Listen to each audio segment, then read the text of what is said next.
앞뒤 있으면 서로 인사하십니다. 잘 오셨습니다. 반갑습니다. 주님의 이름으로 여러분 모두를 환영하고 축복합니다.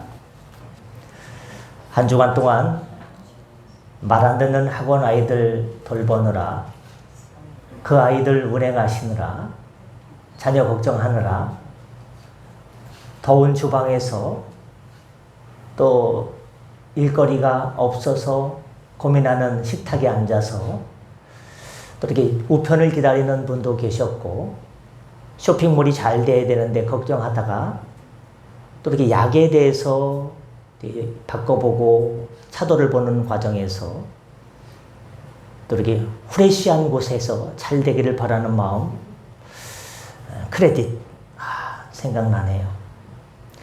또 양평에서, 수원에서, 삶의 자리에서 옆에 분 인사합니다. 노고 많으셨습니다. 쉽지 않죠.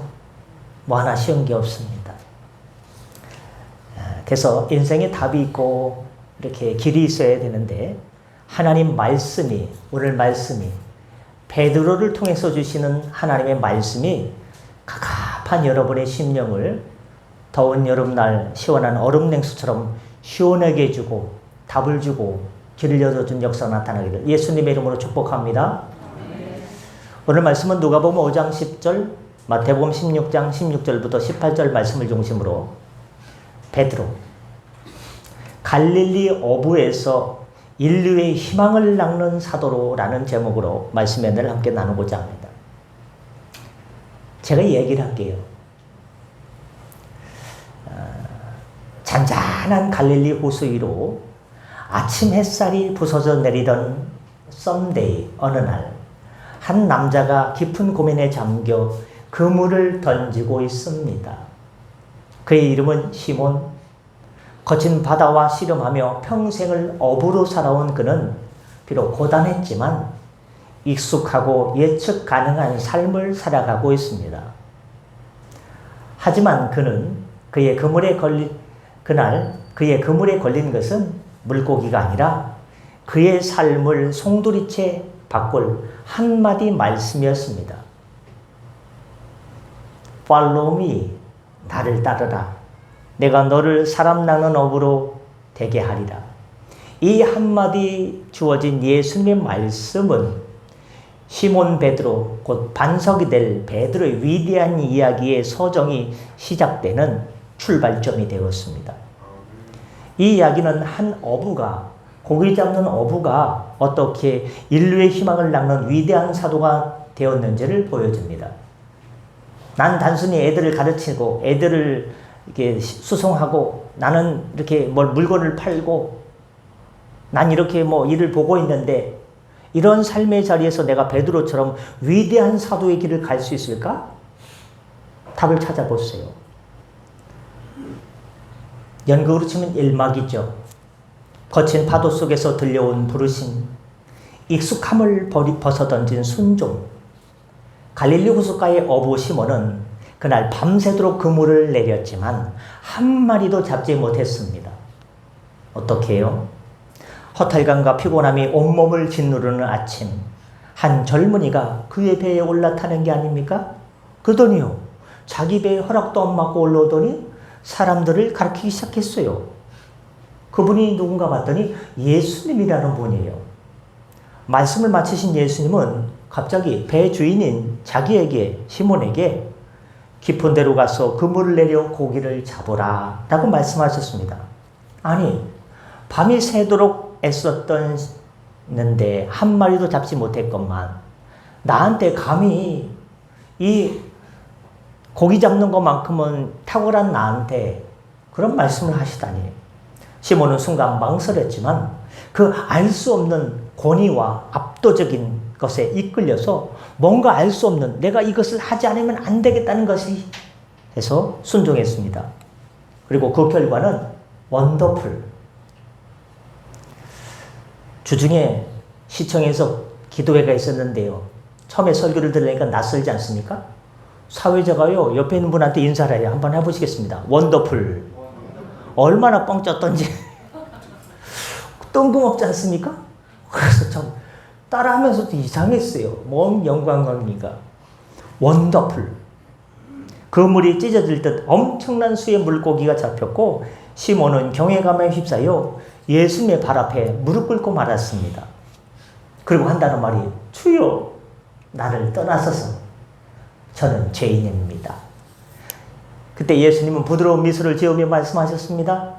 두려워하지 마라. 이제부터 너는 사람을 낚는 어부가 될 것이다.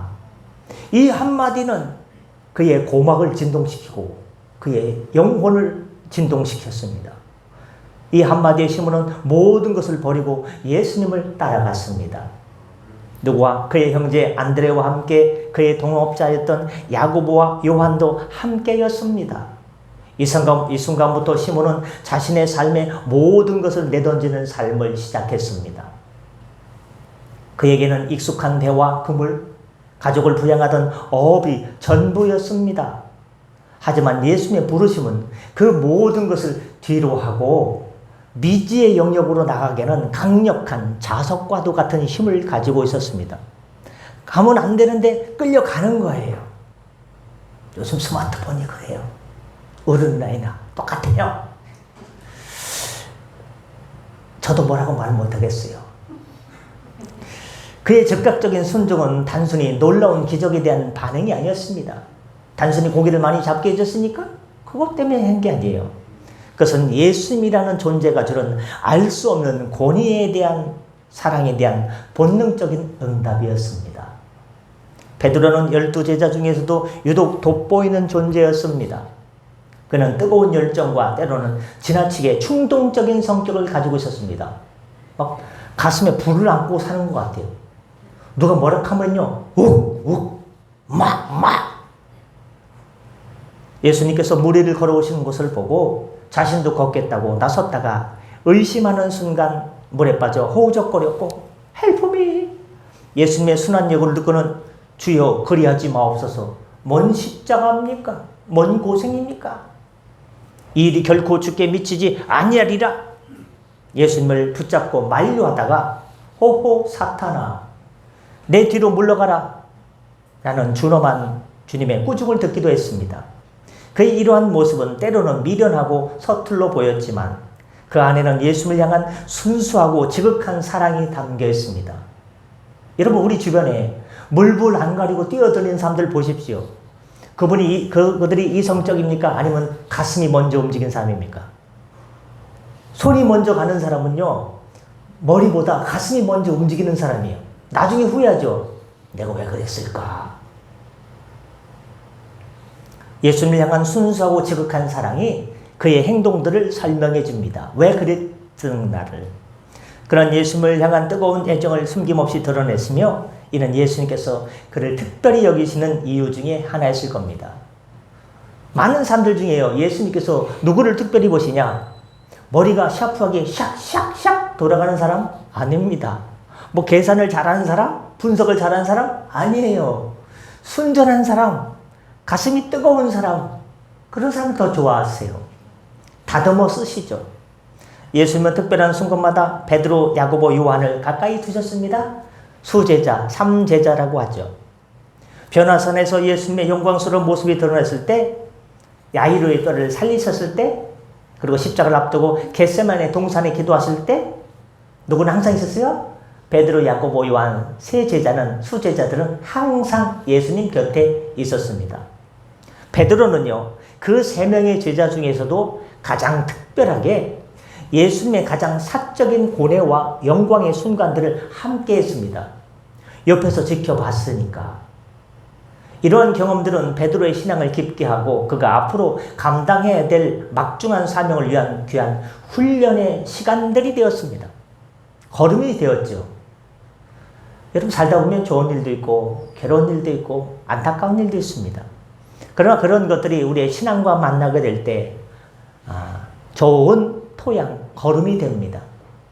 그 걸음이 잘 다져지고 발효가 되었을 때 어떤 일을 갑자기 만났을 때 당황하지 않고 믿음으로 이겨나갈 힘이 되는 것입니다. 고난이 다 나쁜 게 아니에요. 그를 통해서 주님께 더 가까이 갈 수 있는 계기가 되기 때문입니다. 인생이 평탄하기만 하면요, 주님을 만날 만한 기회가 없다면요, 어떻게 믿음이 자라날 수 있겠습니까?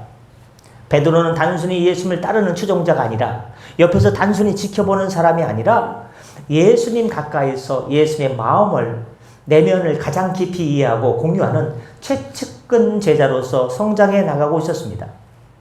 그의 마음은요, 어떤 마음이냐? 투박한 마음이에요. 막 석박지 같아요. 투박한 마음 속에는 예수님을 향한 굳건한 신뢰가 깊이 뿌리 내려져 가고 있었습니다. 이는 곧 단순히 다가올 시련 속에서도, 그는 다가올 시련 속에서도 그를 지탱해 줄 힘이 바로 그겁니다. 그랬던 그가 흔들리는 반석이 됩니다. 위대한 고백을 했지만 쓰라린 실패를 경험하게 됐죠. 베드로의 제자들은 순탄하기만 했냐? 그렇지 않습니다. 영광스러운 순간들 사이에는 그의 연약함이 여실히 드러나는 쓰라린 실패의 기억들을 접하게 됩니다. 그러나 이러한 실패들은 역설적으로 그를 더 강하게 하고 깊이 있는 신앙인으로 만드는 촉매자가 되고 있습니다. 갈릴리 북쪽 가이사랴 빌립보 지방에서 제자들이 딱 모였어요. 예수님께서 제자들에게 묻습니다. 얘들아, 사람들이 나를 누구라 하더나? 제자들의 각자의 대답을 내놓자 예수님은 다시 물으셨습니다. 세례 요한이라는데요? 엘리야라는데요? 그럼 너희들은 나를 누구라 부르느냐? 망설임 없이 베드로는 우렁찬 목소리로 대답했습니다. 주는 그리스도시요 살아계신 하나님의 아들이로소로이다. 이 고백은 단순히 인간적인 지식을 뛰어넘어선 성령의 감동으로 이루어진 신앙의 선포이자 선언이었습니다. 예수님은 베드로의 고백을 듣고 예수님의 입이 귀에 쫙 걸리면서 감격하시면서 말씀하셨습니다. 오 바요나 시모나, 내가 복이 있도다. 이를 내게 알게 한 이는 혈육이 아니요 하늘에 계신 내 아버지께서 너로 하여금 성령의 감동으로 알게 하신 거야. 내가 내게 이르니 너는 베드로야. 시몬아, 오늘부터 너는 베드로야. 내가 이 반석 위에 내 교회를 세우리니 음부의 권세가 이기지 못할 거야. 베드로는 자신의 이름처럼 교회의 굳건한 반석이 될 것이라는 위대한 약속을 받았습니다. 그러니 이제 시몬이 아니라 베드로, 곧 반석이라는 새로운 이름을 얻게 되었습니다. 천국 열쇠를 받는 상징적 의미의 권위도 함께 주어졌습니다. 하지만 이 위대한 고백의 기쁨도 잠시 베드로는 예상치 못한 시험에 직면합니다. 예수님께서 체포되시던 그날 그 밤, 겟세마네 동산에서 예수님은 제자들과 함께 깨어 기도해 달라고 간청하셨지만 베드로는 마음은 원이로되 몸이 약해서 잠들어 버렸습니다. 그리고 예수님께서 체포되는 순간 그는 품에 있던 칼을 꺼내가지고 대제사장 말고의 귀를 자르는 충동적인 행동을 합니다. 비록 예수님을 향한 마음이었지만 그의 행동은 여전히 인간적인 혈기에 사로잡혀 있었습니다. 그리고 이어진 재판정 앞에서 베드로는 자신의 가장 깊은 연약함과 치부를 드러냅니다.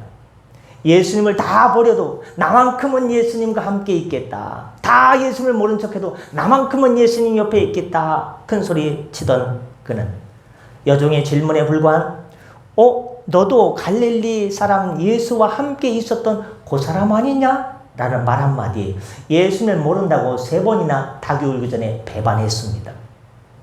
꼭 깨어 닭이 울고 예수님의 시선이 자신을 향했을 때 베드로는 자신의 배신을 깨닫고 통곡했습니다. 그의 마음은 찢어진 듯 아팠습니다.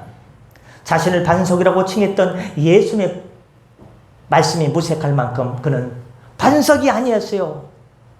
모래처럼 우수수 부서져 내리는 자신의 모습을 보게 되었습니다. 반석이었는데, 그 반석 위에 주님의 교회를 세운다고 했는데, 천국 열쇠를 권위까지 준다고 했는데, 그 고백을 반석은 어디 가고 돌멩이도 아니고 자갈도 아니고 모래처럼 부서져서 내리는 자기의 모습을 보고 자괴감에 휩싸이게 됩니다. 절망감이 그를 집어삼킵니다. 그의 위대한 고백은 철저히 실패 앞에서 무너져 내리는 듯해 보였습니다. 이 경험은 베드로에게 깊은 상처를 주었지만 동시에 그의 교만함을 꺾고 겸손함을 배우게 하는 계기였습니다. 그는 내 자신의 의지가 얼마나 연약한지, 하나님의 은혜 없이면 아무것도 할 수 없다는 것을 깨닫기 시작했습니다. 나 믿음 괜찮아? 그 마음 내려놓았습니다. 산막, 용서와 회복, 다시 불붙은 사명의 불꽃. 그런데 베드로가 계속해서 울고 있었을까요? 그렇지 않습니다. 베드로의 절망은 오래 가지 않았습니다. 예수님께서 그를 포기하지 않으셨습니다. 부활하신 예수님은 베드로에게 찾아오셔서 그의 마음을 다시금 붙잡고 얘야 일어나라, 언제까지 울고 있을래? 하고 일으켜 주셨습니다. 그 순간 베드로의 사역에 있어서 가장 중요한 터닝 포인트, 전환점이 되었습니다.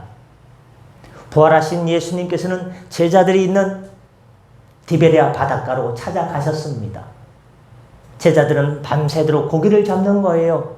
예수님의 제자에서 다시 본업으로 돌아갔습니다. 밤새도록 고기를 잡았는데 잡지 못한 거예요. 얼마나 힘 빠지게요.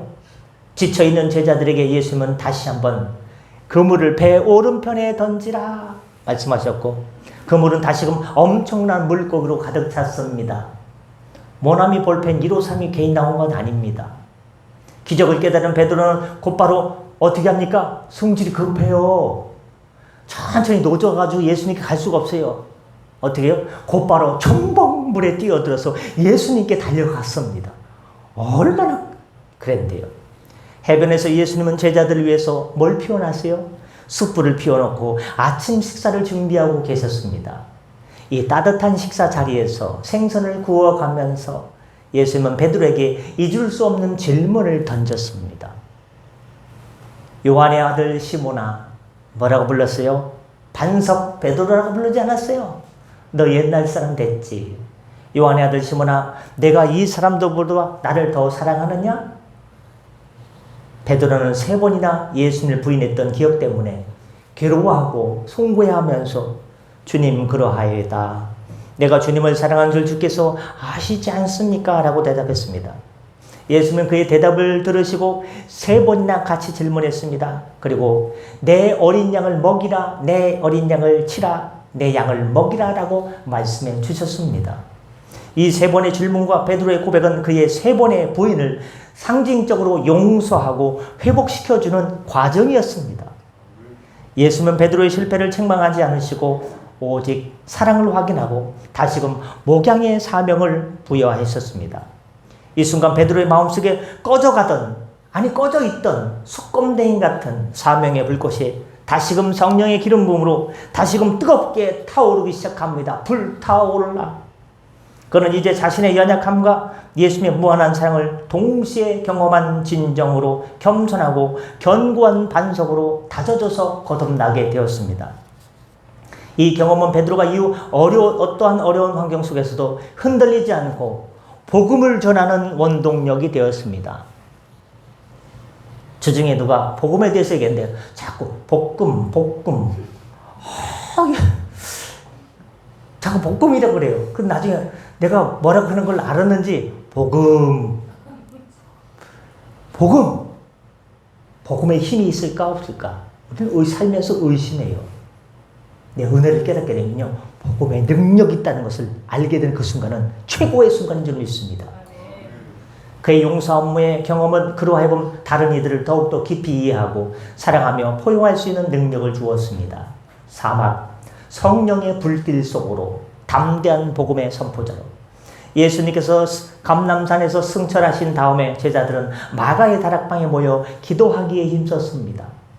그리고 오순절 약속하신 성령이 임재하시사 베드로는 이전과 전혀 다른 사람으로 변화됐습니다. 복음이 들어오면 변화합니다. 복음의 능력이 힘이죠. 그는 더 이상 두려워하거나 망설이는 사람이 아니었습니다. 불의 혀처럼 갈라지는 것들이 각 사람 위에 하나씩 임하더니 그들이 다 성령의 충만함을 받고 성령이 말하게 하심을 따라 다른 언어들로 말하기 시작합니다. 이 놀라운 성령의 역사가 나타나자 사람들이 어리둥절해하면서 제자들이 세술에 취했구만, 낮부터 세술에 취했구만 조롱했습니다. 바로 그때 베드로는 11 사도와 함께 일어나 담대하게 그 조롱하는 사람들 향해서 여보쇼, 내 말 좀 들어보소 하고 설교를 시작합니다. 베드로의 목소리는 우렁찬고 그의 말에는 권능이 있었습니다. 그는 구약의 예언들을 인용하며 예수님의 죽으심, 십자가 죽으심과 부활하심, 성령 강림의 의미를 명확하게 선포 설교했습니다. 다윗이 예언한 메시아가 바로 여러분이 십자가에 못 박아 죽인 예수 그리스도십니다. 그의 설교는 청중의 마음을 휘집었고 깊이 찔렀고 사람들은 그 죄책감에 형제들아 우리가 어찌할꼬, 전라도 말로는 어째을까 외쳤습니다. 베드로는 그때 그 말을 듣고 사도행전 2장 38절에서 너희가 회개하여 각각 예수 그리스도의 이름으로 세례를 받고 죄사함을 받으라, 그리하면 성령을 선물로 받으리니, 성령의 선물을 받으리니 라고 대답했습니다. 그 결과 그날 3,000명이 되는 사람들이 회개하고 세례를 받는 놀라운 역사가 나타났습니다. 이는 베드로의 설교가 단순히 언변이 아니라 성령의 능력으로 충만했음을 보여주는 증거입니다. 성령 충만한 베드로는 이제 기적과 표적을 행하는 능력을 부여잡고 힘차게 달려갑니다. 성전 미문에서 한 푼 줍시오 구걸하던 안진뱅이를 향해 그는 당당히 선포합니다. 은과 금은 내게 없거니와 내게 있는 것으로 내게 주노니 곧 나사렛 예수 그리스도의 이름으로 일어나라. 그리고 안진뱅이는 곧바로 일어나 걷고 뛰며 하나님을 찬양했습니다. 이 기적은 사람들을 놀라게 했고 베드로는 이 기회를 통해 다시 한번 예수 그리스도의 부활을 증거했습니다. 유대 지도자들이 이들을 위협하고 투옥했지만 베드로는 두려워하지 않고 하나님 앞에서 너희의 말을 듣는 것이 하나님의 말씀을 듣는 것보다 옳은가 판단해봐라. 우리는 보고 들은 것을 말하지 않을 수 없다라고 담대히 선포했습니다. 그의 목소리에는 권위와 확신이 넘쳐 있었습니다. 후반부로 오막 교회의 반석이 되어 리더십과 복음의 확장. 베드로는 이제 더 이상 갈릴리 어부가 아니었습니다. 그는 초대교회 예루살렘 교회의 핵심 지도자로서 교회를 이끌고 복음의 지평을 넓히는 데 결정적 역할을 수행했습니다. 고기만 잡던 사람이 교회의 지도자로 발돋움하게 되었습니다. 베드로는 사도들과 함께 예루살렘 교회를 세우고 이끌어갔습니다. 그는 교회의 중요한 문제들을 해결하고 사도들 사이에 조화를 이루는데 힘을 썼습니다. 아나니아와 삽비라의 거짓말을 책망하기도 했고 그들의 죄를 드러내고 교회의 순결성을 지켰으며 헬라파 유대인 과부들 위해 구제 문제에 있어서는 집사들을 세우는 지혜로운 해결책을 내놓았습니다. 그의 리더십은 단순한 권위가 아니라 성령의 지혜와 분별력에 기반한 것이었습니다. 특히 베드로의 사역 중 가장 혁신적인 사건은 이방인 고넬료에게 복음을 전한 것이었습니다. 고넬료는 이방 사람이었지만 경건한 사람이었습니다. 홀리. 환상 중에 천사의 지시를 받은 고넬료는 베드로를 모셔오라는 거예요. 베드로는 편견과 망설임 속에서 내가 유대인에게 가야 되는데 이방인이 나를 초청해? 이방인 좀 꺼리껴지는데? 그러나 하나님의 음성을 듣고 고넬료의 집으로 가라. 갑니다. 환상 중에 하나님께서 부정한 것으로 여겨졌던 음식들을 먹으라고 명령하시며 하나님 먹기가 그런데요. 구약 성경 율법에 부정한 것을 제가 어떻게 먹습니까? 하나님께서 말씀하십니다. 얘야, 하나님께서 깨끗하게 하신 것을 내가 속되다 할 수 있겠느냐? 응? 그것을 들었던 베드로는 이제 이방인들에 대한 유대인들의 편견을 깨달았습니다. 고넬료의 집에서 베드로는 하나님은 사람을 외모로 취하지 아니하시고 각 나라 중에서 하나님을 경외하며 의를 행하는 사람은 다 받으시는 줄 깨달았다라고 선포합니다. 그 선포는 거기 있는 사람들을 위한 선포뿐만 아니라 자기를 향한 선포였어요. 이방인에 대한 그 부담감을 떨어내고 이방인이든 유대인이든 내민족이든 아니든 누구에게나 다 복음이 전파된다는 그 만방의 복음을 선포하는 계기였습니다. 그의 설교가 끝나기 전에 성령이 그 자리에 있던 고넬료 집에 있던 이방 사람들에게 임하는 놀라운 사건이 일어났습니다. 유대인 기독교인들은 이방인들에게도 성령이 임하는 것을 보고 놀랐습니다. 베드로는 곧바로 그들에게 세례를 주며 복음의 문을 이방인에게 활짝 열어주었습니다. 이 사건은 초기 기독교에 있어서 매우 중요한 전환점이 되었습니다. 유대교의 테두리에 갇혀있던 기독교가 이제는 인종과 국경을 초월해서 온 인류에게 전파될 보편적인 종교로 나가는 그 발판을 마련하는데 누가요? 고기 잡던 시몬이 베드로가 돼서 그 역할을 했습니다. 기독교의 역사의 전환점. 베드로는 유대인 사도로서 이방인 선교의 길을 열어주므로 나중에 이방인의 사도라 별명을 갖게 된 사도 바울의 이방인 선교 사역이 더욱더 확장할 수 있는 모든 토대를 마련했습니다. 끝 용막입니다. 순교의 영광, 그리스도의 사랑을 증거한 마지막 헌신. 베드로의 사역은 복음 전파를 위한 끊임없는 고난과 핍박의 연속이었습니다. 그는 복음을 전하면서 수많은 위험에 처했고 결국 예수 그리스도를 위한 순교의 길을 걸어가게 되었습니다. 사도행전에는 베드로가 헤롯 아그리파 왕에 의해 체포되어 감옥에 갇히는 장면이 나옵니다. 헤롯이 못됐죠. 야고보 사도를 죽였습니다. 그리고 베드로까지 죽이려던 참이었습니다. 그러나 예루살렘 교회는 베드로를 위해서 간절히 기도했고 그 기도는 하늘의 문을 여서 하나님께서 응답해 주셨습니다. 하나님께서 가라 딱 하니까 하늘에서 천사가 내려와 가지고 베드로를 감옥에서 탈옥시켜 주었습니다. 쇠사슬이 풀리게 되었고 철문이 저절로 열리는 놀라운 일이 생겼습니다. 베드로는 죽음의 위협 속에서도 하나님의 기적적인 도우심으로 구출되었고 이는 그의 사역이 하나님의 보호 아래 있음을 깨닫게 되는 확증의 시간이었습니다. 이런 고난과 기적적인 구출은 베드로의 믿음을 더욱더 강하게 단련시켰습니다. 성경에는 베드로의 마지막 사역에 대한 구체적 기록은 많지 않지만 교회사 전승은 그가 로마에 가서 복음을 전파했으며 네로 황제 시대의 극심한 기독교 박해 속에서 순교했다라고 전해지고 있습니다. 전설에 따르면 베드로는 자신이 예수님과 똑같은 방식으로 십자가에 이렇게 못 박혀 죽을 자격이 없다라고 생각했어. 십자가 이렇게 돌아가신 분은 우리 굳이 예수님인데 내가 예수님과 똑같이 십자가에 못 박힌다고? 아, 그럴 수 없지 하면서 거꾸로 십자가에 못 박혀 순교해 달라고 요청을 했다고 합니다. 나는 예수님과 똑같이 십자가에 못 박히자고 십자가를 나를 묶은 다음에 십자가를 거꾸로 매달아서 나를 죽여주십시오. 이런 예수님을 향한 그의 지극한 겸손과 사랑 그리고 자신이 모든 것을 바쳐 그리스도의 고난에 동참하고자 하는 열망을 보여주는 감동적인 이야기입니다. 베드로의 순교는 단지 한 개인의 죽음이 아니었습니다. 그것은 복음의 씨앗이 되어 로마 제국 전역으로 퍼져나가는 강력한 촉매자가 되었습니다. 그의 피는 교회의 초석이 되었고 후대의 수많은 기독교인들에게 믿음과 헌신, 순교의 정신을 불어넣은 영원한 귀감이 되고 있습니다. 마칩니다. 갈릴리의 거친 파도 속에서 물고기를 낚던 어부 시몬은 이제 인류의 영혼을 구원하는 무슨 그물을 던지는 복음의 그물 따라합니다. 복음의 그물. 복음의 그물을 던지는 위대한 사도 베드로가 되어 역사 속에 영원히 남을 것입니다. 그의 삶은 연약한 인간이 하나님의 부르심에 순종하고 실패를 통해 배우고 성령의 능력으로 변화돼서 마침내 온 세상을 변화시키는데 쓰임받을 수 있음을 저와 여러분에게 생생히 증명하는 위대한 스토리인 줄 기억합니다. 기도하겠습니다. 사랑의 하나님, 베드로의 삶을 통해 저희에게 귀한 깨달음을 주시니 감사드립니다.